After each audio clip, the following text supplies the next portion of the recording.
Le vendredi, c'est jour de chapitre et Oda ne déçoit pas cette semaine avec un nouveau chapitre 990 explosif centré sur l'action et dans lequel il met en place les dernières pièces de cette bataille générale entre la rébellion et les forces de Kaido. Entre la montée en puissance des Mugiwara, les révélations concernant le sombre futur d'un personnage encore mystérieux et le nombre incroyable de références, on va faire le tour de tout ce qu'il y a d'intéressant à savoir et à noter après la lecture de ce chapitre. Alors restez jusqu'à la fin de la vidéo car je vous garantis que vous allez apprendre des choses. Abonnez-vous pour ne manquer aucune vidéo, on vous accompagne toute la semaine avec des news, des théories, des reviews et bien plus pour partager cette aventure tous ensemble. Et n'oubliez pas que vous pouvez soutenir la chaîne en commandant l'un des modèles de la Tsunachi Imperial Collection dédiée à Oden et au Fourreau Rouge, dispo en t-shirt et en poster.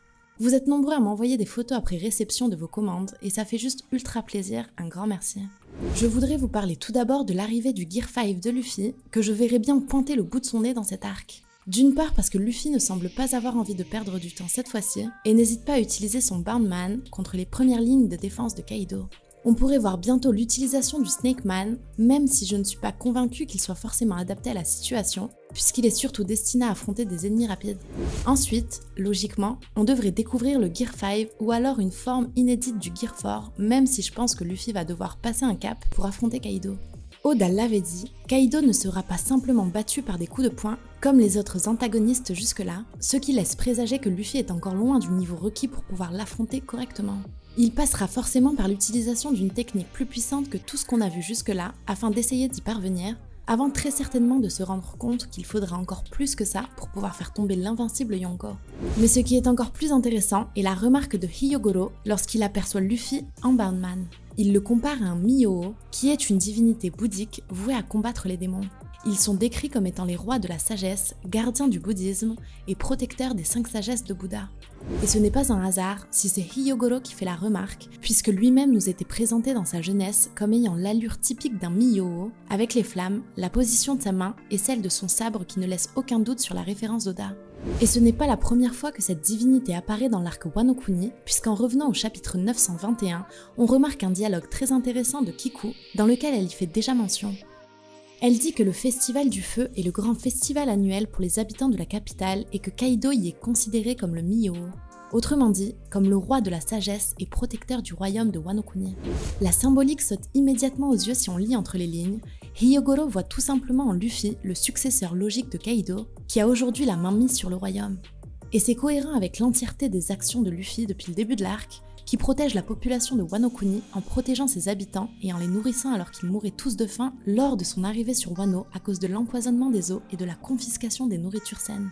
Luffy ne s'est d'ailleurs pas privé de faire savoir son nom et il a aujourd'hui une popularité immense auprès des habitants de Wano Kuni. Et si on creuse encore plus, on se rend compte que le Myō est une divinité liée au feu, ce qui vient d'encore plus marquer la symbolique de la lutte entre la lumière et l'obscurité. Depuis plusieurs arcs, et dans la bouche de plusieurs personnages, Luffy est présenté comme celui qui ramènera l'aube et donc la lumière sur ce monde. Il est définitivement lié au soleil et donc au feu, là où à l'opposé l'antagoniste principal, Barbe Noire, est lié aux ténèbres et à la nuit. Ce n'est donc pas un hasard si Barbe Noire possède la particularité de ne pas pouvoir dormir. Cette symbolique est encore plus appuyée par les mots de Toki, qui a annoncé l'arrivée de l'aube sur Wano après 20 ans passés dans l'ombre et dans la nuit. Bien évidemment, il ne s'agit pas là d'une énorme révélation, puisqu'on s'attend tous à ce que Luffy finisse par libérer Wano, mais la façon dont Oda propose une double lecture pleine de références et de clins d'œil est tout simplement incroyable. Concernant le Gear 5, je pense qu'Oda pourrait pousser encore plus loin dans les références mythologiques. Le Bound Man est fortement inspiré du Myō, c'est en tout cas l'impression qu'il renvoie à Hyogoro, mais les différentes formes du Gear 4 portent également l'empreinte d'une autre référence. Dans le SBS du volume 79, Oda a clairement précisé qu'il s'était inspiré des statues Nio pour le Gear 4, et qu'il aurait pu s'inspirer de n'importe quoi d'autre pour symboliser la puissance, mais qu'il a préféré s'en tenir aux traditions de son propre pays, le Japon. Si on part dans cette logique, l'utilisation d'un Gear 5 sur Wano Kuni amènerait une référence encore plus folle pour symboliser une puissance encore plus grande. À ce compte-là, on peut imaginer de nombreuses choses, même si forcément Amaterasu, la déesse du soleil, vient en tête, puisque ça collerait parfaitement avec le rôle de Luffy qui est de ramener l'aube sur ce monde. Dites-moi en commentaire d'ailleurs comment vous imaginez le Gear 5 et les capacités de Luffy dans cette forme. Je pense qu'il y a moyen de pas mal faire parler notre imagination. Quoi qu'il en soit, il va falloir s'attendre, je pense, à des références grandioses concernant les prochains power-ups de Luffy, et Wano est le moment parfait pour faire converger toutes les symboliques réunies autour de Luffy depuis plusieurs années en une explosion de puissance. En parlant de références, vous l'avez certainement manqué, mais lors de la discussion entre Hawkins et Drake, on peut apercevoir un énorme casque derrière eux. J'ignore s'il aurait une utilité dans l'histoire, mais il fait clairement référence au casque de Kiyomasa Kato, qui était daimyo de la province de Kumamoto. Et Kumamoto, c'est tout simplement la région d'origine d'Eiichiro Oda, là où il a grandi et où est né de son esprit l'incroyable histoire qu'est One Piece. Un clin d'œil vraiment intéressant, même si je pense qu'il n'y a rien à chercher derrière et qu'Oda a tout simplement souhaité se faire plaisir. Parlons un peu maintenant de la prévision de Hawkins, qui annonce qu'un certain personnage n'a que 1% de chance de survivre jusqu'au prochain jour. Dans le dialogue, on peut honnêtement penser qu'il fait référence tout simplement à Drake en parlant de lui à la troisième personne, comme pour souligner son propos. La réaction de Drake aussi peut être prise dans les deux sens, à savoir s'il fait preuve d'autodérision sur le sort qui lui est annoncé. C'est comme ça que je l'ai compris personnellement, mais on peut toujours imaginer que la prévision concerne un autre personnage. Dans ce cas, il peut s'agir de n'importe qui, et j'aimerais que vous mettiez dès maintenant en commentaire à quel personnage vous pensez. On verra si votre pari tombe juste dans quelques chapitres. Forcément, il y a quelques personnages en tête de liste. Tout d'abord Kaido, qui est forcément voué à tomber, et il ne faut pas oublier que même si les chapitres s'enchaînent, le temps s'écoule lentement en réalité entre les différents chapitres. Il peut également s'agir d'une prédiction sur l'eau, que beaucoup voient mort d'ici la fin de One Piece, voire d'ici la fin de l'arc dans un ultime sacrifice.